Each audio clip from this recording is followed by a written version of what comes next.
In his review of the Kobe LeBron debate, uh, YouTuber Legend of Winning said that in his opinion, Kobe Bryant was a greater component to a winning basketball team.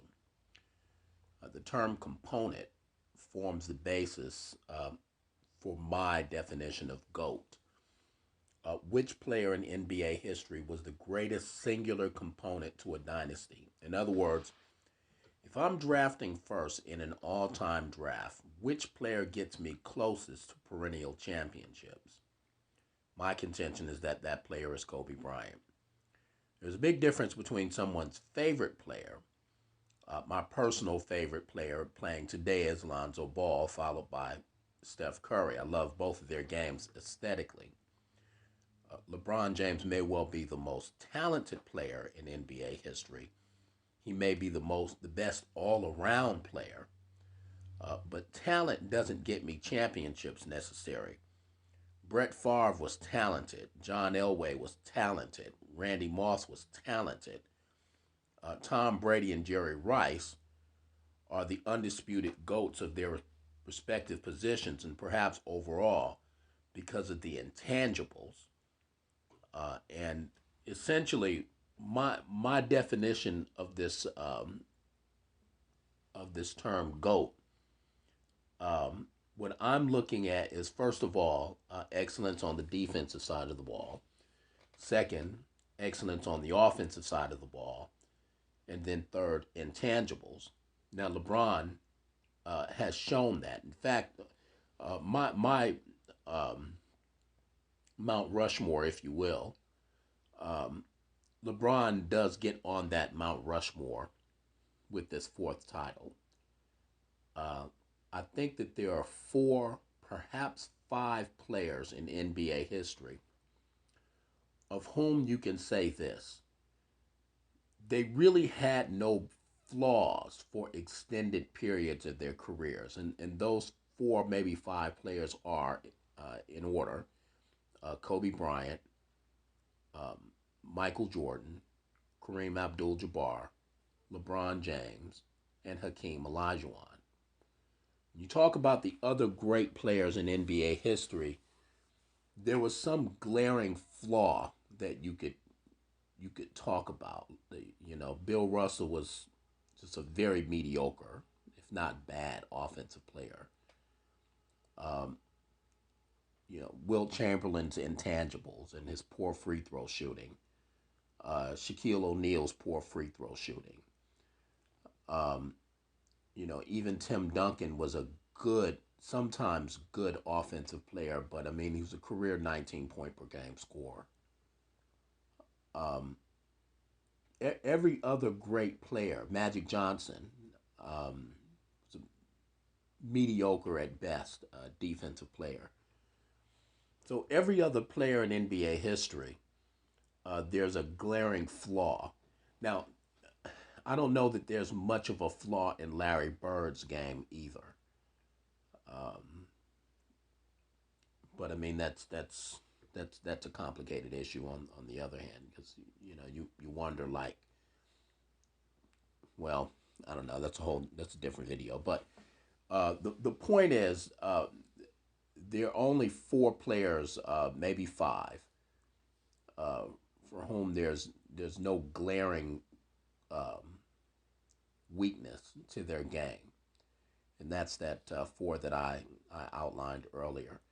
So I don't get into accomplishments. It's not about how many MVPs. There are extenuating factors that lead players to win the MVP award. Um, Finals MVP really measures whether you're the best player on the best team. Um, Season MVP measures whether you're the best player on the best team that season. But my definition isolates all of the um, sort of subjective, um, factor in the definition, And so I just simply ask myself, um, what player is the singular greatest component to a championship in NBA history? Um, and when I look at the complexion of NBA champions, almost all of them have had a great defender. Um, to a slightly lesser degree, quite a few of them have had a great offensive player. So that tells me those two factors, those two components, are the two greatest components to a championship team: uh, defense and offense. And so it's excellence on both sides of the ball, in conjunction with uh, being an outstanding, having outstanding intangibles, hard work, the degree to which your teammates respect you. Um, just being able to put the team on your back, which LeBron has demonstrated, certainly recently. He absolutely has demonstrated. Uh, but I don't believe uh, that he has shown the type of defensive acumen as consistently enough to surpass Jordan, Bryant, or Abdul-Jabbar.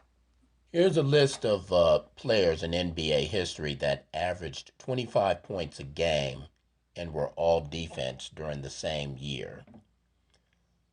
That has happened 64 times. Uh, when it has happened, 18 times, that player has won the NBA championship. In other words, if you're all defense and you average 25 points a game, you've got a 28% chance of winning the NBA championship. And that fact was borne out even this year with Anthony Davis. Obviously, he was uh, all defense and he won the NBA championship. Last year, Kawhi Leonard also averaged 25 points a game, was all defense. Um, so if you just scroll down, you see the correlation. 2013, LeBron James; 2012, LeBron James; 2010, Kobe Bryant, et cetera, et cetera. Uh, if you even look at when players didn't win the NBA championship, uh, quite a few of the runner-ups um, also averaged 25 points a game and were all defense. LeBron James in 2014, Kobe Bryant 2008, Karl Malone in 1998, 1997. Uh, During the 70s and 80s, there was not quite as much of a correlation. The dominant teams of the 80s, namely the Celtics and Lakers, um, they generally had defensive specialists that provided the defense and uh, your great players, your Larry Birds and Magic Johnsons and Kareem Abdul-Jabbar's providing the offense. Uh, but the correlation is quite clear. Even 1972, Jerry West, 1971, Kareem Abdul-Jabbar. If you've got a player that is excellent on both sides of the ball, um, you've got a very good chance of winning the NBA championship. And when your best player is not all defense, um, you have to have someone else on the team that makes that team, or else you're probably not going to win the NBA championship. So the question is, to what extent is a player giving his team a chance to win the NBA championship? How often did your great players in NBA history give their team a chance, a 1 in 3 chance or a 28% chance to win the NBA championship? And to my mind, um, while there's a lot of subjectivity in professional sports, there are aspects of the game which obviously individual players cannot control. Um, players cannot control the personnel that they have to play with. They can't control coaching. Uh, but what they can do is be excellent on both sides of the ball. And to my mind, that is the most important component.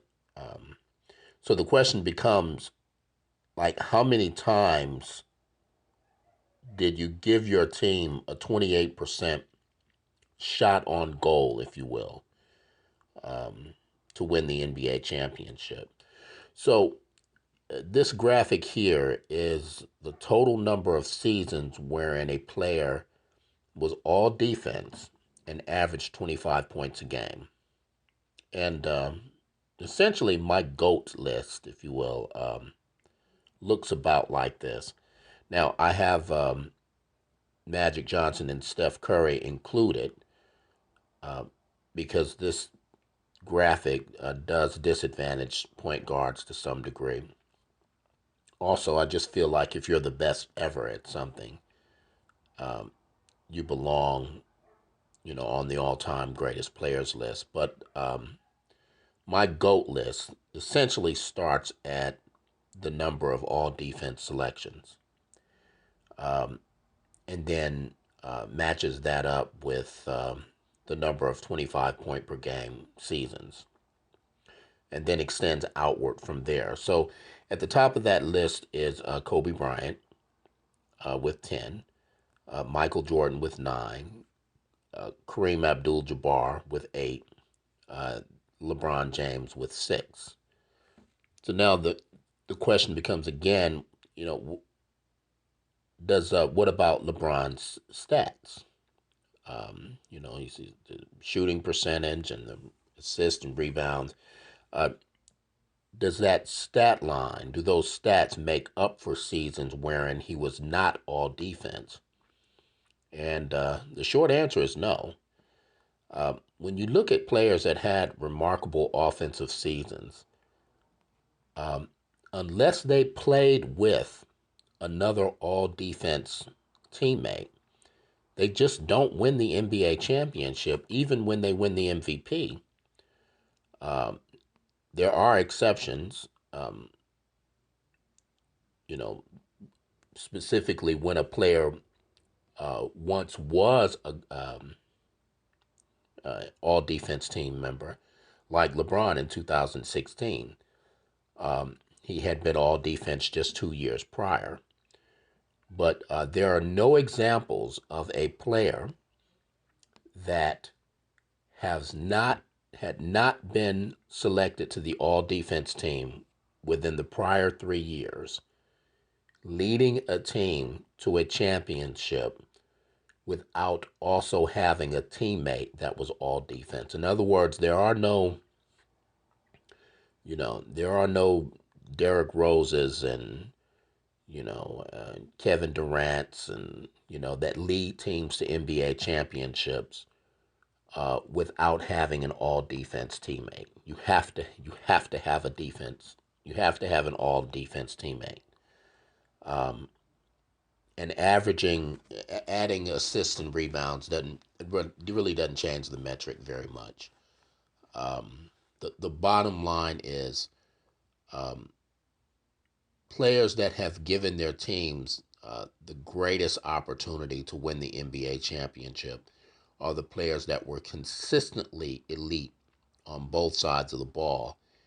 And that fact right there, it's just LeBron's 6 all defense selections. Um, it's just not quite enough to supersede, a Michael Jordan and a Kobe Bryant, players who were, his certainly his offensive equal and probably superior. Um, the defensive aspect is just too important a component to a championship team. Like I said, every champion has had one.